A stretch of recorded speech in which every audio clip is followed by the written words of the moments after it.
Good morning students. बेटा अब हम स्टार्ट कर रहे हैं अपना नेक्स्ट पार्ट वेक्टर्स का। तो मोशन इन प्लेन हम डिस्कस करेंगे। नेक्स्ट पार्ट हमारा काइनेमेटिक्स का, that is motion in plane. और मोशन इन प्लेन के लिए हमें बहुत ही एक बेसिक पार्ट है वेक्टर्स, बहुत इंपॉर्टेंट पार्ट है बेटा, इसे हम डिस्कस करेंगे। तो वेक्टर्स को डिस्कस करेंगे आज। बहुत बेसिक है, थोड़ा सा आपके लिए नया है, ठीक है। तो समझते हैं कि वेक्टर्स क्या होते हैं, कैसे इन वेक्टर्स को हम फिजिक्स के अंदर में यूज कर सकते हैं। देखिए, हमने फिजिकल क्वांटिटीज पढ़ी थी बेटा। We have read about the physical quantities. तो जो फिजिकल क्वांटिटीज थी, तो आपने बताया था those quantities which can be measured, they are called as physical quantities. तो फिजिकल क्वांटिटीज आपकी दो टाइप की क्वांटिटीज हैं। One is scalar quantities, second one is vector quantities. एक और होती है टेंसर क्वांटिटीज, लेकिन अभी टेंसर को हम यहां डिस्कस नहीं करेंगे, वो ग्रेजुएशन में कहीं आपके पास आएगा। तो अभी हम बात करेंगे स्केलर क्वांटिटीज और वेक्टर क्वांटिटीज। तो स्केलर क्वांटिटीज क्या कहते थे? Those quantities which have magnitude only, which have magnitude only, जिसका सिर्फ और सिर्फ मैग्नीट्यूड होता है, उन्हें हम स्केलर क्वांटिटीज कहते हैं। फॉर एग्जांपल मास, क्योंकि उसमें कोई डायरेक्शन नहीं देते आप ये कहते हैं 1 kg दिस साइड और दैट साइड, नहीं, हम कहते हैं मास इज 1 kg। टेम्परेचर,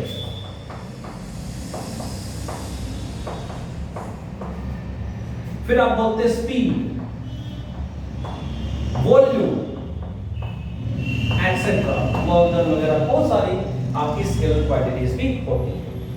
फिर आपके पास आती है वेक्टर क्वांटिटीज। वेक्टर क्वांटिटीज क्या होती है? which have magnitude as well as direction, which have magnitude as well as direction. अब देखो ध्यान से समझिएगा, आप एक एफर्ट करते हैं, बहुत ज्यादा एफर्ट करते हैं ना, बहुत ज्यादा एफर्ट करते हैं, मतलब कि आपकी डायरेक्शन सही नहीं है, आपका एफर्ट सही डायरेक्शन में नहीं जा रहा है, तो उस एफर्ट का कोई मीनिंग नहीं है, वो आप कभी भी अपने डेस्टिनेशन पे नहीं पहुंच पाएंगे। But the effort with a particular direction, वो आपको कहीं ना कहीं लेके जाएगा। सिमिलरली इसीलिए हम वेक्टर क्वांटिटीज को स्पेशल क्वांटिटीज भी कई बार कह देते हैं कि वो कैसी क्वांटिटीज है, उसमें मैग्नीट्यूड विद डायरेक्शन है। और डायरेक्शन ही देखो, आप कितनी मेहनत कर लो, कितना यूज कर लो, मेहनत तो आप देखिए, जो रिक्शा पुलर है वो कितनी मेहनत करता है, उससे ज्यादा कौन मेहनत करता होगा, लेकिन क्या वो उस पर्टिकुलर डेस्टिनेशन डायरेक्शन में पहुंच पाता है, उस अच्छी जगह पहुंच पाता है? तो अच्छी जगह कब पहुंचे? जब आप अपनी पढ़ाई को पर्टिकुलर डायरेक्शन में लेके जाएंगे, तभी आप अच्छे कॉलेज में एडमिशन या किसी अच्छी जगह आप सेटल डाउन होंगे। तो यही एक्चुअल वेक्टर के साथ है, उसके पास मैग्नीट्यूड भी है और उसके पास क्या है, डायरेक्शन भी है। तो इसे हम उन क्वांटिटीज को बोलते हैं वेक्टर क्वांटिटीज। अच्छा, vector quantities obeys vector law of addition. ये वेक्टर लॉ ऑफ एडिशन क्या है, हम आगे डिस्कस करेंगे। Vector quantities vector law of addition को फॉलो करता है, and scalar quantities scalar law of addition को फॉलो करता है। तो जो स्केलर क्वांटिटीज हैं, they obeys scalar law of addition. Scalar law of addition से आपका मीनिंग क्या है? 2 + 2 4 विदाउट डायरेक्शन, है ना। जैसे मान लीजिए ये कोई टम्बलर था, इसमें इधर से पानी आ रहा है 5 मीटर क्यूब या 5 सेंटीमीटर क्यूब पर सेकंड, और इधर से पानी आ रहा है 4 सेंटीमीटर क्यूब पर सेकंड। तो इसके अंदर कितना पानी आ रहा है? 8 सेंटीमीटर क्यूब पर सेकंड। तो वॉल्यूम हुआ ये। तो वॉल्यूम कैसी स्केल क्वांटिटी? तो उधर से 5, इधर से 3, वो 8। अब वो जो 5 है, जो इधर से आए या इधर से आए या ऐसे आए, उससे हमें कोई मतलब नहीं है। तो डायरेक्शन के ऊपर डिपेंड नहीं कर रहा, इसलिए एक ऐसी क्वांटिटी है, स्केलर क्वांटिटी है। जिस क्वांटिटीज के इफेक्ट डायरेक्शन डिपेंडेंट ना हो, उन क्वांटिटीज को हम स्केलर क्वांटिटीज कहते हैं। ऐसी एक क्वांटिटी और है हमारे पास, ऐसी ही एक क्वांटिटी और है हमारे पास, जैसे करंट है। मान लीजिए यहां से आपके पास 5 एम्पियर करंट आया, यहां से आपके पास 3 एम्पियर करंट आया, तो यहां मिलके ये हो गया 8 एम्पियर करंट। ये कितना हो गया? 8 एम्पियर करंट होगा। तो डायरेक्शन के ऊपर कोई डिपेंडेंस नहीं है। अगर ये यहां से ना आके यहां से आ जाता तब भी कोई दिक्कत नहीं थी, तब भी ये 8 एम्पियर ही होता। तो डायरेक्शन डिपेंडेंट नहीं होती आपके पास scalar quantity, but vector quantities are direction dependent and they obeys vector law of addition or follows vector law of addition। अब वेक्टर क्वांटिटीज के एग्जांपल क्या क्या हो सकते हैं, आइए देखते हैं। जैसे वेलोसिटी, एक्सेलरेशन, फोर्स, डिस्प्लेसमेंट, ये कुछ एग्जांपल्स हैं आपके वेक्टर क्वांटिटीज के। अब एक बात का ध्यान रखेंगे, हम जनरली पूरे वेक्टर्स को, जो एक फिजिकल क्वांटिटी है फोर्स, उससे समझने की कोशिश करेंगे। पोजीशन है, डिस्प्लेसमेंट है, सेकंड क्वांटिटी वो है, लेकिन फोर्स और डिस्प्लेसमेंट, पोजीशन, ये आपको ना पूरे वेक्टर्स को समझने में बहुत ज्यादा हेल्प करेगा। क्योंकि जब तुम्हें पता होता है कि फोर्स लग रहा है, किस डायरेक्शन लग रहा है, तो उसका इफेक्ट क्या होगा वो हमें थोड़ा समझ में आता है। एक ऐसा एक पोजीशन का भी अभी फोर्स लगाया, वो मूव करी एक पोजीशन से दूसरी पोजीशन में गई, तो वो हमें समझ में आती है। इसलिए मैं पूरे वेक्टर्स को फोर्स और पोजीशन की टर्म्स में ही आपको समझाने की कोशिश करूंगा, तो इस बात पे आप ध्यान दीजिएगा। तो वेक्टर क्वांटिटीज की आपको पता चले कौन सी वेक्टर क्वांटिटीज होती हैं। वो क्वांटिटीज जिसका मैग्नीट्यूड हो, जिसकी डायरेक्शन हो, उसे हम क्या कहते हैं? Vector quantities. और कौन सी है? कुछ एग्जांपल्स में से पूछे जाए तो क्या बोलूंगा? वेलोसिटी हो गई, डिस्प्लेसमेंट हो गई, एक्सेलरेशन हो गई, फोर्स हो गया, मोमेंटम हो गया, these all are vector quantities. और भी बहुत सारी कुछ एक क्वांटिटी आपके पास होती है। अब वेक्टर्स को रिप्रेजेंट कैसे करते हैं? How we can represent a vector. Vector की रिप्रेजेंटेशन क्या है, नोशन क्या है वेक्टर का? तो देखिए क्या है, वेक्टर को आप दो तरीके से रिप्रेजेंट करते हैं। Vector can be represented in two ways. One is pictorially. जो वेक्टर की रिप्रेजेंटेशन है, रिप्रेजेंटेशन ऑफ वेक्टर,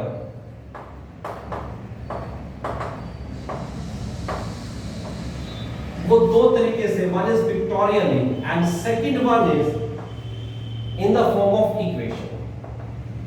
तो अभी हमारा सारा ध्यान यहां रहेगा, फिर हम यहां भी बात करेंगे किस तरीके से होता है। तो अब ये ध्यान रखें, वेक्टर को दो तरीके से रिप्रेजेंट करते हैं, एक तो पिक्टोरियल रिप्रेजेंट करते हैं और एक इक्वेशन से रिप्रेजेंट करते हैं। पिक्टोरियली कैसे? पिक्टोरियली आप इस तरीके से एरो हैट से करते हैं। एरो हैट, ये एरो साइन है, ये हैट है इसका, and this is tell.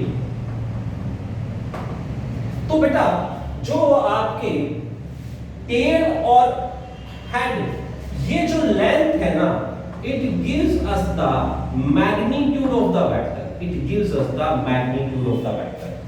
And the direction of this head, it represents the, it gives the direction of the vector. It gives direction of vector. तो मेरे से कोई पूछे कि सर ये ऐसा है, और अगर ये 5 न्यूटन है, तो देखो इसका मैग्नीट्यूड हो गया 5 न्यूटन, और this is the direction of force. This is the direction of force. तो ये मेरे पास होता है डायरेक्शन ऑफ फोर्स। तो भाई मैग्नीट्यूड आपको पता लग गया। मैग्नीट्यूड कौन रिप्रेजेंट करता है? इस एरो की लेंथ। इस एरो की length, the length of the arrow represent the magnitude, and the arrow head represent the direction of force. Direction of vector कह सकते हैं। अगर फोर्स है तो फोर्स वेक्टर होगा, वेलोसिटी तो वेलोसिटी वेक्टर होगा, डिस्प्लेसमेंट वेक्टर होगा। तो उस वेक्टर की डायरेक्शन कौन रिप्रेजेंट करेगा बेटा? ये एरो हेड आपको बताएगा कि डायरेक्शन क्या है। तो पिक्टोरियली आपने उसको रिप्रेजेंट किया इस तरीके से। अगर मान लीजिए ये डिस्प्लेसमेंट हुई, मान लीजिए वेक्टर ए से बी पे पहुंचा, ये ए पॉइंट बी पॉइंट ऐसे आपने रिप्रेजेंट किया, तो मैं हर बार तो पिक्टोरियल से रिप्रेजेंट नहीं करूंगा, तो बनाऊंगा नहीं ना हर जगह। तो इसको लिखते कैसे हैं? इसको लिखेंगे ए बी। देखो ए से बी की तरफ गया है तो ए बी, और ये यहां पे एरो लगी, ये बन गया ए से बी की तरफ जा रहा था। तो this is the representation of vector. उसके ऊपर आपने एरो का साइन, अल्फाबेट से ए वेक्टर है तो ए के ऊपर ऐसे एरो का साइन, ये रिप्रेजेंटेशन है वेक्टर की। F वेक्टर है तो F के ऊपर एरो का साइन, V वेक्टर है, वेलोसिटी वेक्टर है तो V के ऊपर एरो का साइन। ये हमें बताता है कि वेक्टर की रिप्रेजेंटेशन, तो this is the representation of vector. Equation की फॉर्म में अभी आगे थोड़ी देर डिस्कस करेंगे, तो भी पिक्टोरियली थोड़ा सा भी इसी के ऊपर बात करते हैं, इसी के ऊपर चर्चा करते हैं। तो हमने पिक्टोरियली क्या देखा बेटा? पिक्टोरियली हमने देखा कि जो वेक्टर की जो लेंथ है, ये जो एरो हमने बनाया, इसकी लेंथ हमें मैग्नीट्यूड ऑफ द वेक्टर देता है, and this arrow will give us the direction of the vector. अब देखो, अब इसका मैग्नीट्यूड कुछ है, बढ़ता है, जो भी है इतना है। अगर मैं इसको कम करता जैसे 5 न्यूटन था भाई, यहां मैंने कर दिया ये 4 न्यूटन हो गया, मैंने और कम कर दिया 3 2 1, और ऐसे अगर मैं लिख दूं ये 1 न्यूटन हो गया, तो जिस वेक्टर का मैग्नीट्यूड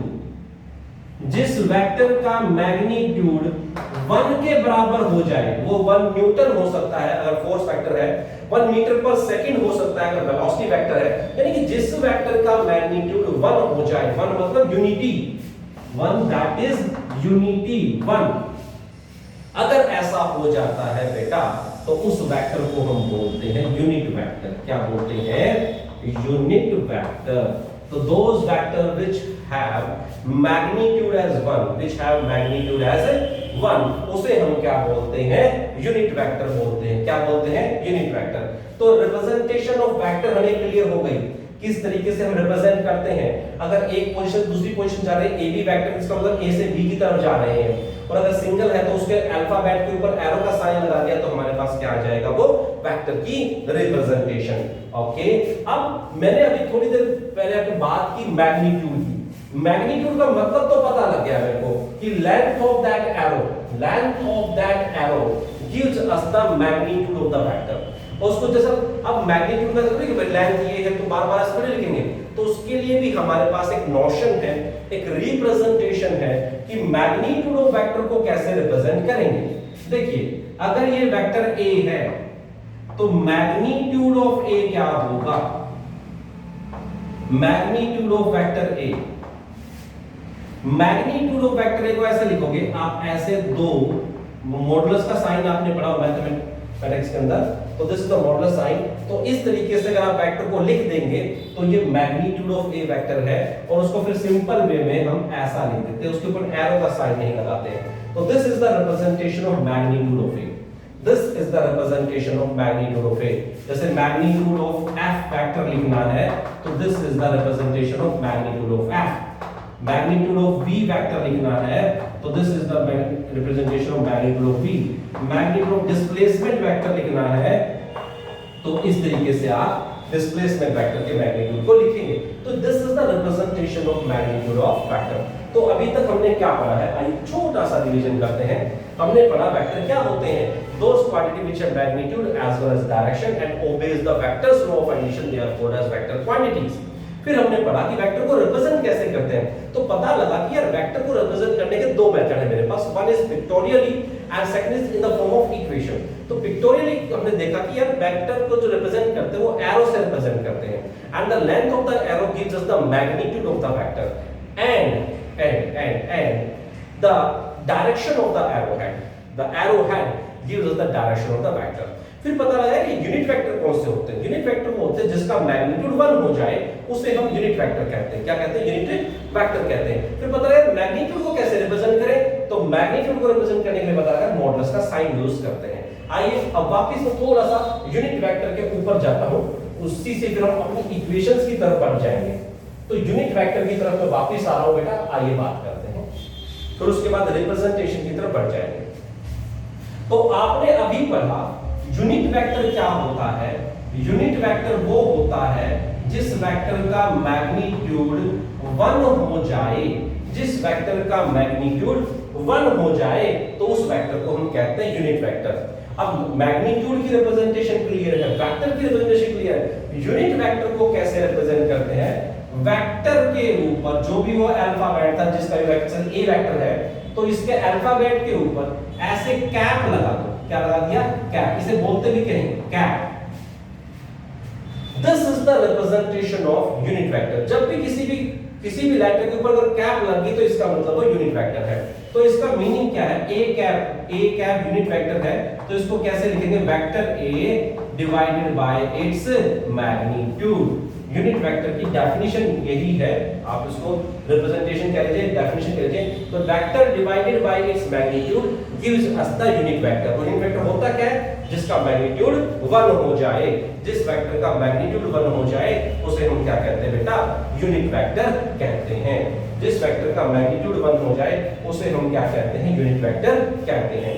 तो this is the unit vector. अब आइए हम बात करते हैं कार्टेशियन प्लेन में।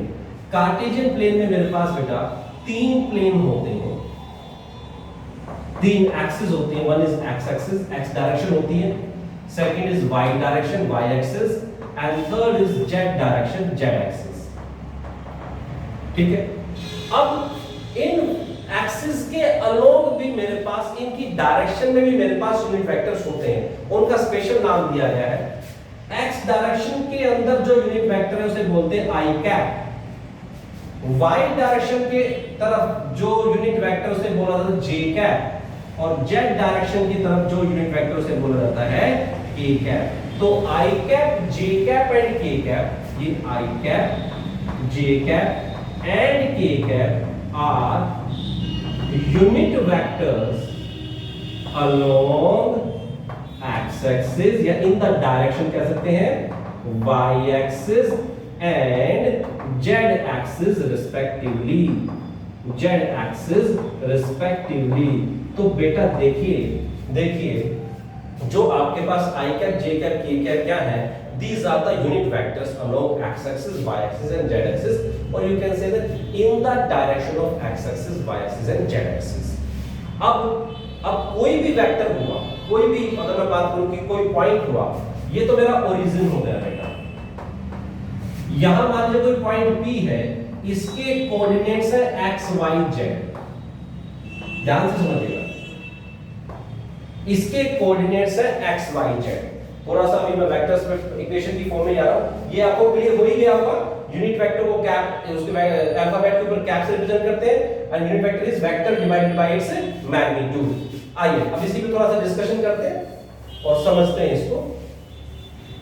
तो आपने देखा कि यार मेरे पास कोई पोजीशन थी P, और उस पोजीशन पे जो कार्टेशियन कोऑर्डिनेट्स की फॉर्म में रिप्रेजेंट थी x y z। तो ये जो OP वेक्टर है, OP वेक्टर, इसको मैंने वेक्टर R से रिप्रेजेंट किया, इसको मैंने वेक्टर R से रिप्रेजेंट किया। तो वेक्टर R होगा क्या, समझिएगा ध्यान से, पोजीशन वेक्टर की बात कर रहा हूं मैं पहले। अगर मेरे से बोलता है OP वेक्टर, तो इसका मतलब क्या कि मैं O से P की तरफ जा रहा हूं। OP वेक्टर का मीनिंग क्या, OP वेक्टर मीनिंग है O से P की तरफ जा रहा हूं, तो मेरी पोजीशन यहां से यहां शिफ्ट हो रही है, और उसको किससे रिप्रेजेंट किया, R वेक्टर से। ठीक है जी, तो OP वेक्टर किसके इक्वल होगा, या वेक्टर R किसके इक्वल होगा, OP वेक्टर के। तो OP वेक्टर क्या होगा, पोजीशन वेक्टर ऑफ P, जहां पहुंचा हूं मैं वहां से, minus position vector of O, इसको मैं बोलता हूं बेटा पोजीशन वेक्टर। इसे मैं क्या बोलता हूं, पोजीशन वेक्टर। तो किसी भी पर्टिकुलर पोजीशन को कैसे रिप्रेजेंट करते हैं, देखिए अगर ये P पोजीशन है तो इसको वेक्टर में कैसे रिप्रेजेंट करूंगा, तो पोजीशन वेक्टर ऑफ P क्या हो जाएगा, x, क्योंकि ये x कोऑर्डिनेट था, तो इसके साथ कौन सा आएगा, i cap, x i cap plus y j cap plus z k cap. ठीक है जी, अगर पोजीशन वेक्टर ऑफ O ये क्या था, 0 y cap plus 0 j cap plus 0 k cap, क्योंकि इसके कोऑर्डिनेट्स क्या थे, 0 0 0। अगर मान लीजिए कोई और पोजीशन होती, जैसे let us assume this is Q position and it is x1 y1 और z1, तो पोजीशन वेक्टर ऑफ Q क्या हो जाता बेटा, ये होता x1 i cap, y1 j cap, z1 k cap. अब किसी ने मेरे से पूछा कि सर OP वेक्टर निकालिए, क्या पूछा उसने मेरे से, OP वेक्टर निकाल, तो मैं क्या करूंगा, position vector of P minus position vector of O, तो क्या है देखो, x i cap plus y j cap plus z k cap minus 0 y cap 0 j cap plus 0 k cap. Solve करोगे तो ये सीधा सीधा ये आ जाएगा, सोल्व करेंगे तो सीधा सीधा ये आ जाएगा vector r। This is vector r। अब मेरे से पूछा है नहीं चीज, मेरे को तो pq वेक्टर बताइए। क्या बोला उसने मेरे को कि sir find out the value of pq vector. ठीक है जी, बहुत अच्छी बात, बहुत अच्छा क्वेश्चन उसने पूछा। pq वेक्टर, अब p से q की तरफ गए हैं तो position vector of q minus position vector of p। कहां गए थे? p से q की तरफ बेटा, तो क्या करें? Position vector of q minus position vector of p। तो क्या करोगे? देखो सिंपल सी बात करना है, x1 माइनस x, सिंपल कर देना, दोनों में i कैप आना था, x1 minus x i cap, x2 minus sorry x2 नहीं है, this is y y1 minus y j cap plus z1 minus z k cap. इस तरीके से आप पोजीशन वेक्टर निकाल सकते हैं। तो अभी के लिए इतना ही, समझिएगा ध्यान से। अभी कुछ क्वेश्चंस मैं आपको दे रहा हूं, मेरे पास कुछ कोऑर्डिनेट्स हैं, मैं कहां लिखूं जिससे आपको क्लियर हो जाए, यहां ले लेता हूं। a कोऑर्डिनेट्स था 2 - 3 1, b कोऑर्डिनेट्स थे, b के कोऑर्डिनेट्स थे 1 - 2 - 3, c के कोऑर्डिनेट्स थे 2 1 - 2। ये तीन वेक्टर्स थे। तो आपको क्या क्या निकालना है? आपको निकालना भाई A B vector find out कीजिए, B C vector find out कीजिए, C A vector find out कीजिए। ये आपको 3 वेक्टर्स फाइंड आउट करने। उसके बाद थोड़ा सा वो उल्टा भी चल पड़ते हैं, बी ए वेक्टर भी निकालिए और ए सी वेक्टर भी निकालिए। वहां से फिर आपको कुछ और समझ में आएगा जब इनको कंपेयर करोगे आपस में।